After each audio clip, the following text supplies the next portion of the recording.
There are emails with pictures of his parents. Yeah, boy, family reunion, so. Everyone is currently trembling due to Audrey O'Day's revelation that Diddy allegedly attempted to make before she was even well known Beyonce was his freak-off girl. It may surprise some of you to learn that Beyonce was just one signature away from signing with Diddy. Diddy wanted to remake Destiny's Girl so badly that he took it out on Audrey and the other girls in Danny Kane, even after he was unsuccessful in entangling Beyonce in his exploitative record business. Some of you may not be aware, but before Diddy and Clive Davis formed Danny Kane, they had the chance to sign Destiny's Child, but they declined. If you're wondering why, the reason is that they didn't think Destiny's Child was attractive enough to draw attention and sell albums. Producer Daryl Simmons helped Destiny's Child land a developmental deal back in the 1990s. Clive Davis was introduced to the girls by Daryl during that developing contract. But as I mentioned earlier, he didn't like them. Now, when they first met Diddy, he genuinely liked Beyonce and Beyonce alone. He complimented her on the distinctiveness of her name and her vocal prowess. He still wouldn't sign them though, because they weren't attractive enough. Yes, you heard correctly. When the group was approached by labels, they either rejected them or singled out Beyonce. Daryl even proposed renaming the group to just Beyonce at one time because things had become so awful, but Matthew Knowles quickly rejected the idea. They eventually signed a contract with Columbia Records, and the rest is history. However, because he had the opportunity to have them on his label, Diddy was under pressure regarding this. They were now releasing hits and making a ton of money for Columbia Records, but if he had simply signed them, all of that money would have gone directly into his pocket. What then does he do? Around the time Destiny's Child was breaking up, he made the decision to start his own girl group. In 2005, he founded Danny Kane. Additionally, Destiny's Child had formally broken up for good by 2006. However, as everyone is aware, Destiny's Child was far more successful than Danny Kane. Don't get me wrong, Danny Kane had 2 #1 albums, so it's obvious that they had some movement, but it wasn't as strong as Destiny's Child. From the time Danny Kane was first launched on MTV until they ended their awful record deal with Diddy, there was a lot of controversy. Diddy was making a lot of fun of the Danny Kane girls, particularly Audrey. Even while the other girls were silent, she was always prepared to confront him. Honey. Look like though? I'll tell you. What do you want to look like though? I'll tell you. I'm not focused on me. I'm focused on what this group should look like and how I should fit in this situation. You like big hair though. I don't you like do big hair. like big hair. I You don't like big hair. You You like a lot of makeup and all that. Actually, I don't. I don't like big hair. I don't like certain makeup. I'm very flexible with what you want to do, and I've worked with everything that you've thrown I'm at not me. seeing the flexibility. You gaming me. Whether my hair is straight, curly, whatever. I'm not here in a group to have curly, straight, big, makeup, whatever. I'm here in a group to sing with my group, and that is all I care about. For real. Like, maybe you just don't get me, and we You're don't get gaming each me other. because if Diddy was accused by Audrey of purposefully setting them against one another in order to create misunderstandings among the group. It would be simpler for him to dominate and manipulate them if he could turn them against one another. The stories that we have to tell during a time in music where there were gatekeepers, there were people that owned labels like Puff running things, and the way that the divisions and the divisiveness occurred, and the things that we experienced between each other and us against the system are fucking insane. It's everything you could imagine why somebody would want to fire somebody. I wasn't willing to do what was expected of me. Not talent-wise, but in other areas. So it's difficult when you're that young to understand your worth as a woman through the men that I was around, and that was very traumatic. I don't think any of us have healed from that. Diddy would be like, you're not hot anymore, like what happened? You don't have anything, like you don't have any curves. You're looking like you're not looking like, I can't get people to think that you're my good looking person. And there was no Me Too at that time. There was no protecting anyone at that time. You signed a million NDAs and a million contracts that took away all your rights. According to Audrey, Diddy would also attempt to coerce the females into engaging in freak-off activities against their choice. Additionally, when he would punish them physically, verbally, and psychologically if they refused. In fact, Gene Deal, Diddy's former bodyguard, claimed to have overheard Diddy discussing his plans to allegedly spike Aubrey and then essay her. Because I heard him, and I'm giving you this, Aubrey. He stood up there and he said in front of a lot of people, we were in the studio, and I said something to him and walked out the studio. He said, yo, I'm gonna their ass off and pick them up and pick them out to my, he said, I'm gonna them out. I'm gonna get them all on, and I'm gonna pick their ass out to my, and I was like, there's somebody kids, and walked out. And there's somebody that heard me. It's somebody that heard me. I mean, well, it's not only somebody that heard me, it's somebody that I know who was in the studio at the time that happened, and I still talk to him today. And we were just talking about that the other day. He done moved back to Indiana. I don't know why. I'm gonna give you that one. He said he was gonna drug them all out and them out. In any case, if you thought all of that was awful, wait until you hear this as well. As it happens, a few days before Cassie's, when the lawsuit surfaced, Diddy finally agreed to return the masters to all former Bad Boy musicians in an attempt to silence them. However, there was a requirement.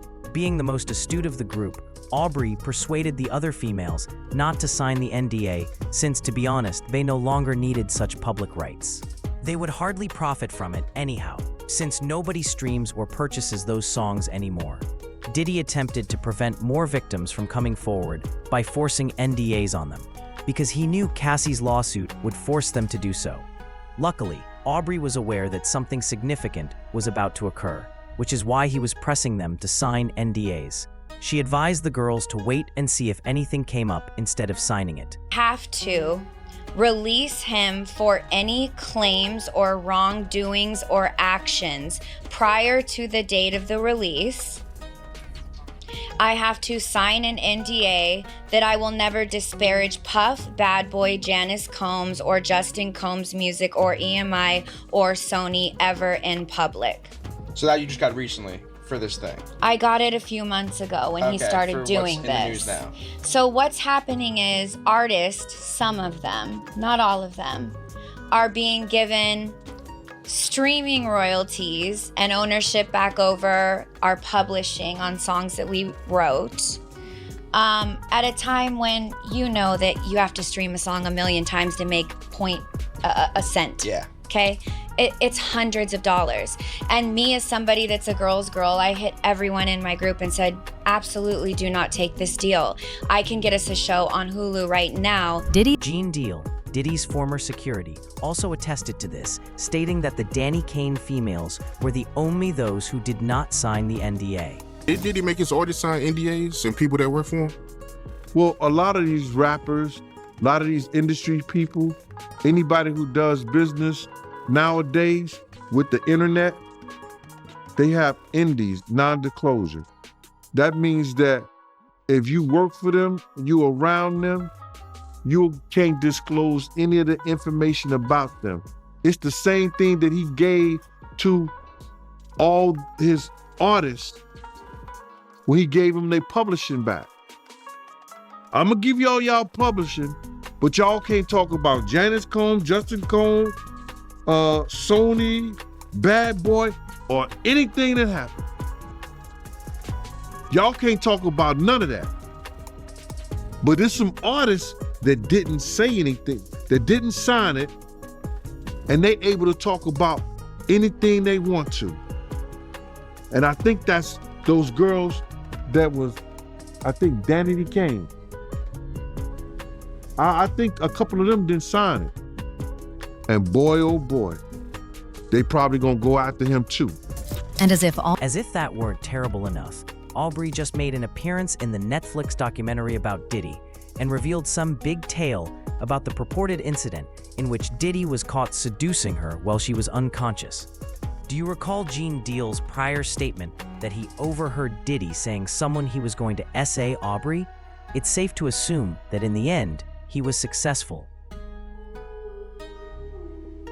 With pictures of his parents. Here's one email. I don't want to just f you, I want to turn you out. I can see you being with some motherfucker that you tell what to do. I make my woman do what I tell her to do, and she loves it. I just want and like to do things different. I'm gonna finish watching this and finish master. Think of you, happy face. If you change your mind and get ready to do what I say, hit me, happy face. God bless Diddy. God is the greatest. Towards the end of this documentary, Audrey O'Day starts getting very emotional, saying that she was contacted by a lawyer by somebody who was filing a lawsuit against Diddy. Now, whoever this person was that filed this lawsuit against Diddy wrote an affidavit and was claiming that they saw something back in 2005 of Audrey O'Day being SA'd by Diddy and another person. Now, returning to Beyonce. Rumors have it that Diddy never moved on from her. If all of you recall that he liked Beyonce even if he didn't sign Destiny's Child. Some of Diddy's close friends claim that he still harbored feelings for Beyonce, and he demonstrated that in a few ways. The first was when he made the D-Man group members trek all the way downtown to buy him a cheesecake from the cheese factory, humiliating them in the process. Freddie P., one of the group members, has disclosed that Beyonce was the intended recipient of the cheesecake. We mistakenly believed that Diddy punished these youngsters for his own gratification, but in reality, Beyonce asked for it. Okay, fun fact a lot of people don't know, that cheesecake we went and got was for Beyonce. She was upstairs the whole time. What we was talking about again? Hold on, yeah, that's a fun fact people don't know. People like, y'all walked and got a cheesecake. It was for Beyonce. I'll do it again. I listen to everything you say as if it's a contract. So if you say, walk to the store, or walk to give me some cheesecake, I'll walk to get you some cheesecake, but I'm not walking back. And that's just what me and Darlon did. And they like, why y'all, you know, they hot. Like, y'all cheating. And we like, he told us to walk. He didn't tell us to walk back. So we already in the hotel like 3 hours before they got there. When they said they was coming, we went and met them in front of the building. And you know the first thing that said out of his mouth? He said, we got the cheesecake. He was like, I don't want that shit. Take that shit upstairs for Beyonce. Then he said, a video of the infant like, revealing yeah, the time man, he we wanted to tell reportedly you, met Fred Jay-Z and Beyonce at a party went viral right after this. He's like, I ain't tell you to Intimate walk gathering back. at Diddy's residence. He claimed that just he, Beyonce, Jay, and Diddy remained in the room after Diddy ejected everyone else. He says that once it was just the two of them, Beyonce began talking to him frequently and even introduced herself.